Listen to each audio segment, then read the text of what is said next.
नमस्कार।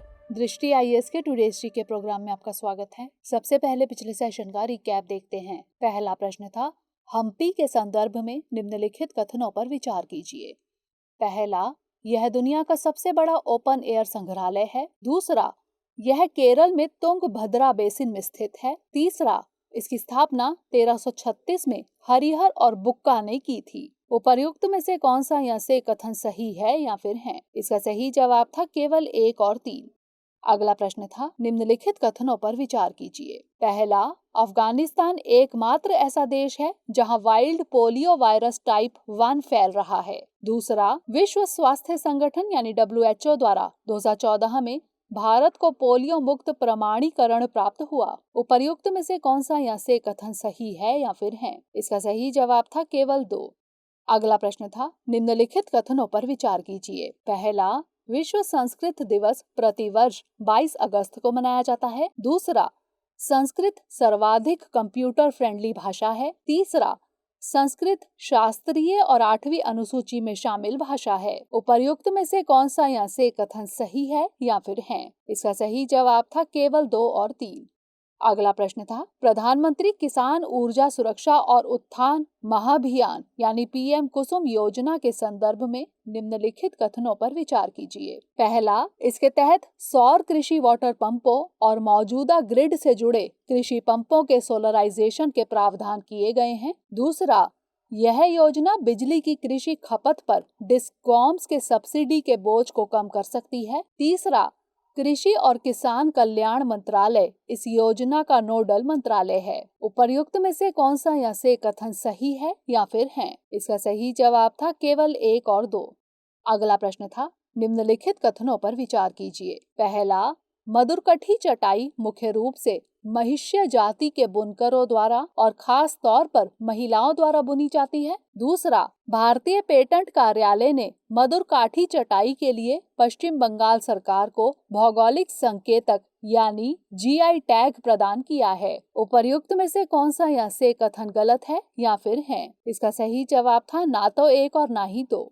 अगला प्रश्न था, सूक्ष्म लघु और मध्यम उद्यमों के संबंध में निम्नलिखित कथनों पर विचार कीजिए। पहला, मध्यम उद्यम ऐसे उद्यम हैं जिनमें निवेश लिमिट 10 करोड़ रुपए से अधिक नहीं है और वार्षिक कारोबार सीमा 50 करोड़ रुपए से अधिक नहीं है। दूसरा, सूक्ष्म उद्यम ऐसे उद्यम हैं जिनमें निवेश 1 करोड़ रुपए से अधिक नहीं है और वार्षिक कारोबार सीमा 10 करोड़ रुपए से अधिक नहीं है। उपर्युक्त में से कौन सा या से कथन गलत है या फिर है? इसका सही जवाब था 1 और 2 दोनों।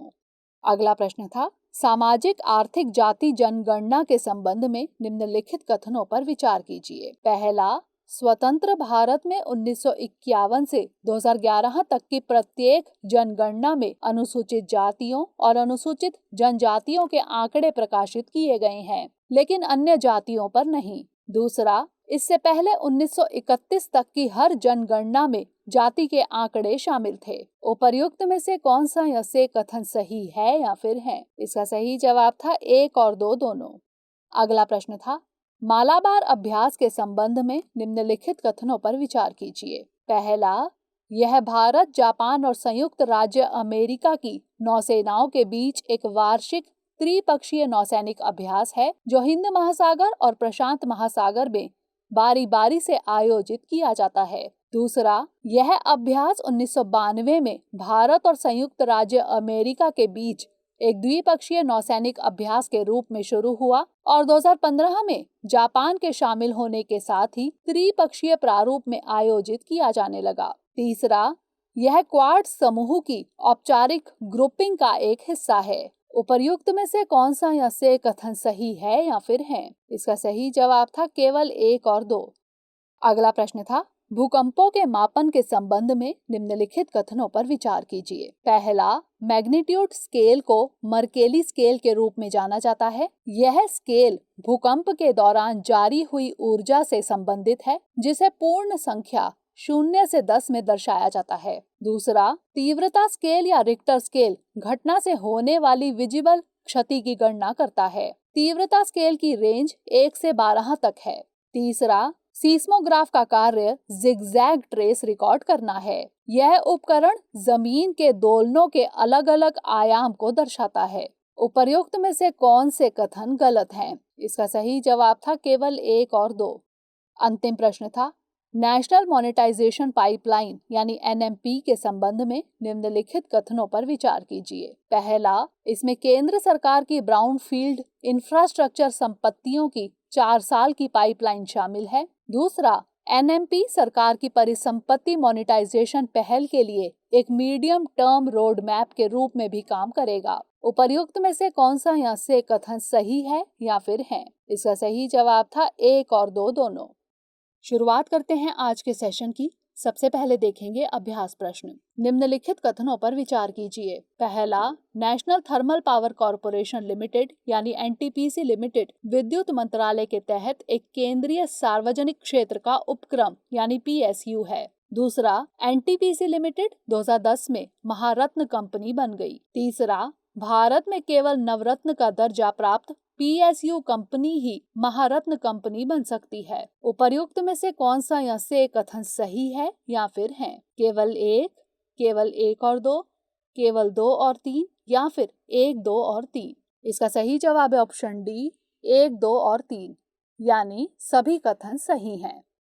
हाल ही में NTPC लिमिटेड ने विशाखापत्तनम में अपने सिमहाद्री थर्मल पावर स्टेशन के जलाशय पर 25 मेगावाट की सबसे बड़ी फ्लोटिंग सोलर PV परियोजना शुरू की है। National thermal power corporation limited यानी NTPC विद्युत मंत्रालय के तहत एक केंद्रीय सार्वजनिक क्षेत्र का उपक्रम यानी PSU है। NTPC लिमिटेड 2010 में महारत्न कंपनी बनी। भारत में केवल नवरत्न का दर्जा प्राप्त PSU कंपनी ही महारत्न कंपनी बन सकती है। तो इस तरह इस प्रश्न का सही जवाब है ऑप्शन डी, 1, 2 और 3। हमारे वीडियो अंग्रेजी में देखने के लिए फॉलो करें हमारा ही दूसरा YouTube चैनल दृष्टि IAS इंग्लिश। आज के सेशन का पहला प्रश्न है, निम्नलिखित कथनों पर विचार कीजिए। पहला, स्मॉग टॉवर बड़े पैमाने पर एयर प्यूरिफायर के रूप में काम करने के लिए डिजाइन की गई संरचनाएं हैं। दूसरा, चीन के पास दुनिया का सबसे बड़ा स्मॉग टॉवर है। तीसरा, भारत के पहले स्मॉग टॉवर का उद्घाटन मुंबई में किया गया है। उपर्युक्त में से कौन सा यहाँ से कथन सही है या फिर है? केवल 1, केवल 1 और 2, केवल 2 और 3 या फिर 1, 2 और 3? इसका सही जवाब है ऑप्शन बी, केवल 1 और 2।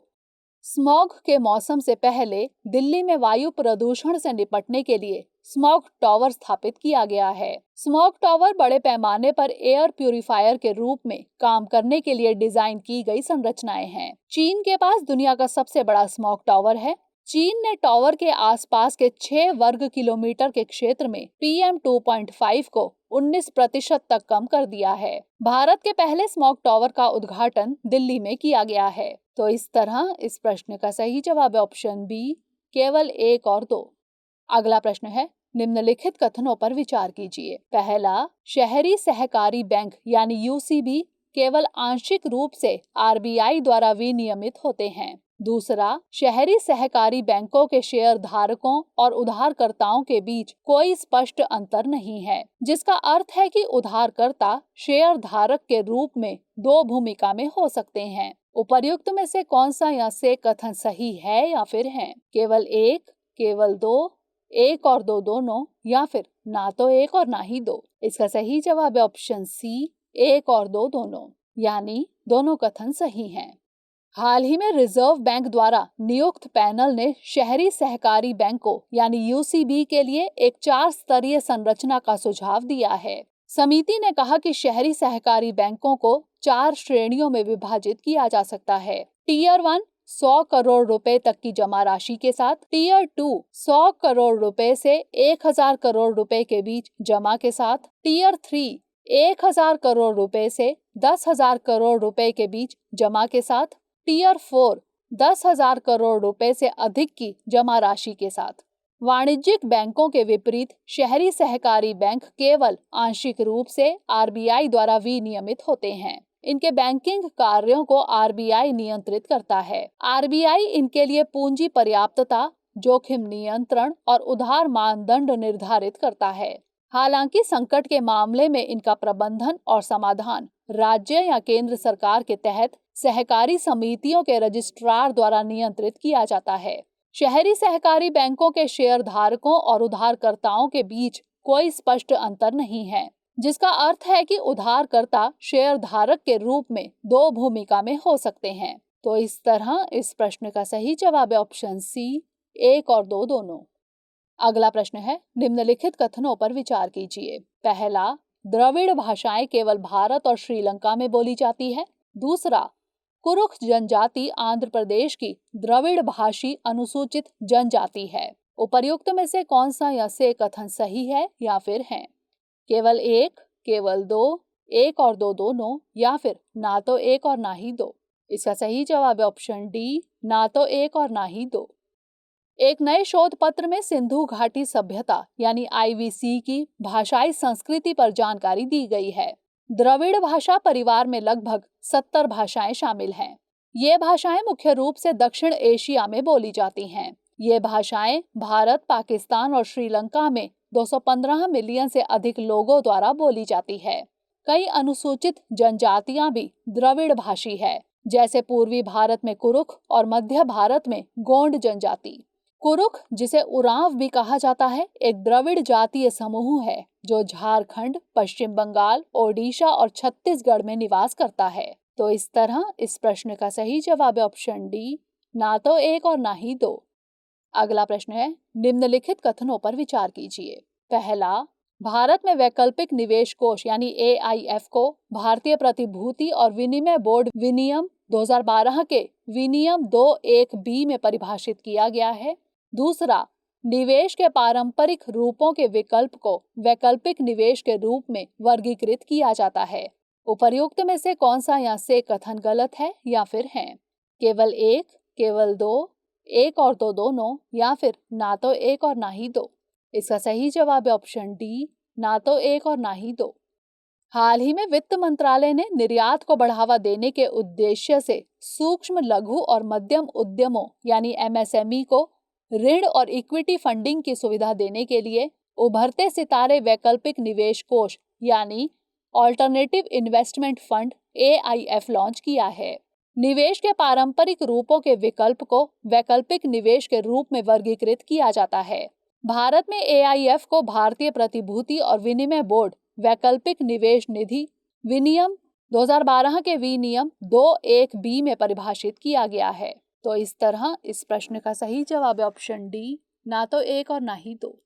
अगला प्रश्न है, जन शिक्षण संस्थान यानी JSS योजना के संदर्भ में निम्नलिखित कथनों पर विचार कीजिए।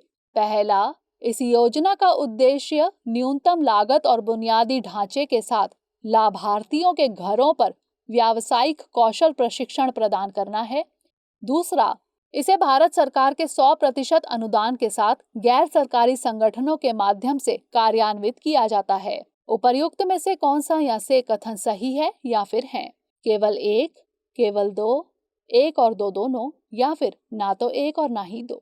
इसका सही जवाब है ऑप्शन सी, 1 और 2 दोनों, यानी दोनों कथन सही हैं। हाल ही में जन शिक्षण संस्थान यानी JSS ने केरल के नीलांबुर जंगल की कुछ दूर दराज की आदिवासी बस्तियों में हाई स्पीड इंटरनेट पहुंचाया है।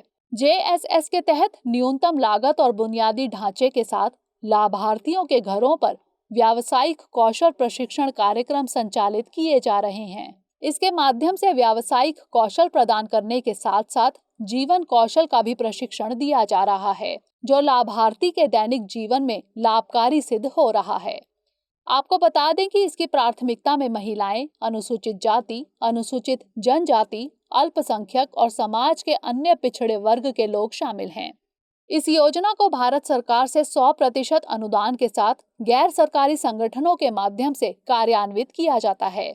JSS सोसाइटी पंजीकरण अधिनियम 1860 के तहत पंजीकृत है। तो इस तरह इस प्रश्न का सही जवाब है ऑप्शन सी, 1 और 2 दोनों। अगला प्रश्न है, चकमा और हाजोंग जनजाति के संबंध में निम्नलिखित कथनों पर विचार कीजिए। पहला, ये विशिष्ट संस्कृति के यानी एथनिक लोग हैं जो चटगांव पहाड़ी इलाकों में रहते थे और केवल पूर्वोत्तर भारत, पश्चिम बंगाल, बांग्लादेश में ही पाए जाते हैं। दूसरा, चकमा मुख्य रूप से बौद्ध हैं, जबकि हाजोंग हिंदू हैं। उपर्युक्त में से कौन सा या से कथन गलत है या फिर है? केवल एक, केवल दो, दोनों एक और दो, या फिर ना तो एक और ना ही दो। इसका सही जवाब है ऑप्शन ए, केवल एक। चकमा संगठनों ने अरुणाचल प्रदेश से चकमा और हाजोंग समुदायों के 60,000 लोगों के प्रस्तावित निर्वासन पर आपत्ति जताई है। चकमा और हाजोंग जनजाति विशिष्ट संस्कृति के यानी एथनिक लोग हैं, जो चटगांव पहाड़ी इलाकों में रहते थे, जिनमें से अधिकांश बांग्लादेश में निवास करते हैं। ये लोग पूर्वोत्तर भारत, पश्चिम बंगाल, बांग्लादेश और म्यांमार में पाए जाते हैं। चकमा मुख्यतः बौद्ध हैं, जबकि हाजोंग हिंदू हैं। यह लोग 1964 से 65 में पहले के पूर्वी पाकिस्तान यानी वर्तमान बांग्लादेश से भारत आए और अरुणाचल प्रदेश में बस गए। तो इस तरह इस प्रश्न का सही जवाब है ऑप्शन ए, केवल एक। अगला प्रश्न है, युक्त धारा पोर्टल के संदर्भ में निम्नलिखित कथनों पर विचार कीजिए। पहला, यह पोर्टल विभिन्न राष्ट्रीय, ग्रामीण और शहरी विकास कार्यक्रमों के तहत बनाए गए जियो टैग के भंडार के रूप में काम करेगा। दूसरा, यह पोर्टल रिमोट सेंसिंग और भौगोलिक सूचना प्रणाली यानी GIS आधारित जानकारी के उपयोग के साथ नई मनरेगा परिसंपत्तियों की योजना बनाने की सुविधा प्रदान करेगा। उपर्युक्त में से कौन सा या से कथन सही है या फिर है? केवल एक, केवल दो, एक और दो दोनों, या फिर ना तो एक और ना ही दो। इसका सही जवाब है ऑप्शन बी, केवल दो। हाल ही में एक नया भूस्थानिक नियोजन पोर्टल युक्त धारा लॉन्च किया गया है। इस पोर्टल को ग्रामीण विकास और पंचायती राज मंत्री गिरिराज सिंह ने लॉन्च किया। भुवन युक्त धारा पोर्टल रिमोट सेंसिंग और भौगोलिक सूचना प्रणाली पर आधारित डेटा का उपयोग करके नई मनरेगा परिसंपत्तियों यानी खेत के तालाब, बांध, वृक्षारोपण, सड़क, खेल के मैदान आदि को सुविधाजनक बनाने में मदद करेगा। यह पोर्टल विभिन्न राष्ट्रीय ग्रामीण विकास कार्यक्रमों के तहत बनाए गए जियो टैग के भंडार के रूप में काम करेगा। यह पोर्टल रिमोट सेंसिंग और भौगोलिक सूचना प्रणाली यानी GIS आधारित जानकारी के उपयोग के साथ नई मनरेगा परिसंपत्तियों की योजना बनाने की सुविधा प्रदान करेगा। तो इस तरह इस प्रश्न का सही जवाब है ऑप्शन बी, केवल दो। अगला प्रश्न है, उन्होंने एक जाति एक धर्म सभी के लिए एक भगवान यानी ओरु जाति ओरु मथम ओरु दैवम मनुष्यान का प्रसिद्ध नारा दिया। 1888 में उन्होंने अरुविपुरम में भगवान शिव को समर्पित एक मंदिर बनाया, जो उस समय के मंदिर में प्रवेश के जाति आधारित प्रतिबंध के खिलाफ था। कलावन कोट के एक मंदिर में उन्होंने मूर्तियों की बजाय दर्पण रखे। इस कार्य के माध्यम से वह ये बताना चाहते थे कि परमात्मा प्रत्येक व्यक्ति के भीतर है। उपरोक्त पैराग्राफ निम्नलिखित में से किस प्रतिष्ठित ऐतिहासिक व्यक्ति से संबंधित है? कबीर, गुरु गोविंद सिंह, आदि शंकराचार्य या फिर नारायण गुरु? इसका सही जवाब है ऑप्शन डी, नारायण गुरु। प्रधानमंत्री नरेंद्र मोदी ने नारायण गुरु की जयंती पर उन्हें श्रद्धांजलि अर्पित की। नारायण गुरु का जन्म एझावा जाति में हुआ था। उस समय के सामाजिक रीति रिवाजों के अनुसार उन्हें अवर्ण माना जाता था। उन्होंने एक जाति एक धर्म सभी के लिए एक भगवान यानी ओरु जाति ओरु मथम ओरु दैवम मनुष्यान का प्रसिद्ध नारा दिया था। 1888 में उन्होंने अरुविपुरम में भगवान शिव को समर्पित एक मंदिर बनवाया, जो उस समय के मंदिर में प्रवेश के जाति आधारित प्रतिबंधों के खिलाफ था। कलावन कोट के एक मंदिर में उन्होंने मूर्तियों के बजाय दर्पण रखे। इस कार्य के माध्यम से वह ये बताना चाहते थे कि परमात्मा प्रत्येक व्यक्ति के भीतर है। तो इस तरह इस प्रश्न का सही जवाब है ऑप्शन डी, नारायण गुरु। अगला प्रश्न है, ग्लोबल मैन्युफैक्चरिंग रिस्क इंडेक्स के संबंध में निम्नलिखित कथनों पर विचार कीजिए। पहला, भारत दुनिया भर में दूसरे सबसे अधिक मांग वाले विनिर्माण यानी मैन्युफैक्चरिंग गंतव्य के रूप में उभरा है। दूसरा, भारत ने दुनिया के दूसरे सबसे वांछित विनिर्माण केंद्र के रूप में अमेरिका को पीछे छोड़ दिया है। उपर्युक्त में से कौन सा या से कथन सही है या फिर है? केवल एक, केवल दो, एक और दो दोनों, या फिर ना तो एक और ना ही दो। इसका सही जवाब है ऑप्शन सी, 1 और 2 दोनों, यानी दोनों कथन सही हैं। कुशमैन एंड वेकफील्ड के ग्लोबल मैन्युफैक्चरिंग रिस्क इंडेक्स 2021 के अनुसार भारत दुनिया भर में दूसरे सबसे अधिक मांग वाले विनिर्माण गंतव्य के रूप में उभरा है। भारत ने दुनिया के दूसरे सबसे वांछित विनिर्माण यानी मैन्युफैक्चरिंग केंद्र के रूप में अमेरिका को पीछे छोड़ दिया है। भारत पर बढ़ते फोकस का श्रेय भारत की परिचालन स्थितियों और लागत प्रतिस्पर्धात्मकता को दिया जा सकता है। रिपोर्ट में कहा गया है कि भारत के वैश्विक विनिर्माण गंतव्य के रूप में सफल होने के लिए भूमि और श्रम कानूनों में सुधार की महत्वपूर्ण भूमिका होगी। तो इस तरह इस प्रश्न का सही जवाब है ऑप्शन सी, 1 और 2 दोनों। अंतिम प्रश्न है, गुरु ग्रंथ साहिब से जुड़े निम्नलिखित कथनों पर विचार कीजिए। पहला, यह ग्रंथ गुरुमुखी लिपि में लिखा गया था और इसमें सिख गुरुओं द्वारा बोले गए वास्तविक शब्द और पद शामिल हैं। दूसरा, किसी भी जीवित व्यक्ति को सर्वोच्च अथॉरिटी ना मानकर इस ग्रंथ को सर्वोच्च आध्यात्मिक अथॉरिटी और सिख धर्म का प्रमुख माना जाता है। उपर्युक्त में से कौन सा या से कथन गलत है या फिर है? केवल 1, केवल 2, 1 और 2 दोनों, या फिर ना तो 1 और ना ही 2? इसका सही जवाब है ऑप्शन डी, ना तो 1 और ना ही 2, यानी दोनों कथन सही हैं। हाल ही में तालिबान ने अफगानिस्तान पर कब्जा कर लिया है। इसके चलते सिख समुदाय के पवित्र ग्रंथ श्री गुरु ग्रंथ साहिब के अंतिम 6 स्वरूपों में से 3 को अफगानिस्तान से भारत फ्लाइट से लाया गया है। गुरु ग्रंथ साहिब को आदि ग्रंथ के रूप में जाना जाता है। यह सिख समुदाय का पवित्र ग्रंथ है।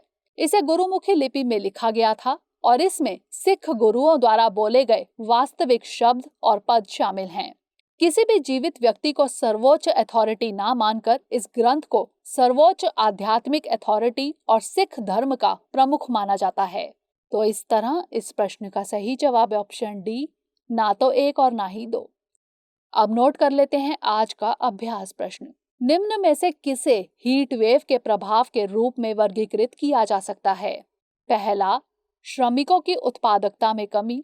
दूसरा, जंगल की आग का खतरा। तीसरा, गर्भावस्था और जन्म के प्रतिकूल परिणाम।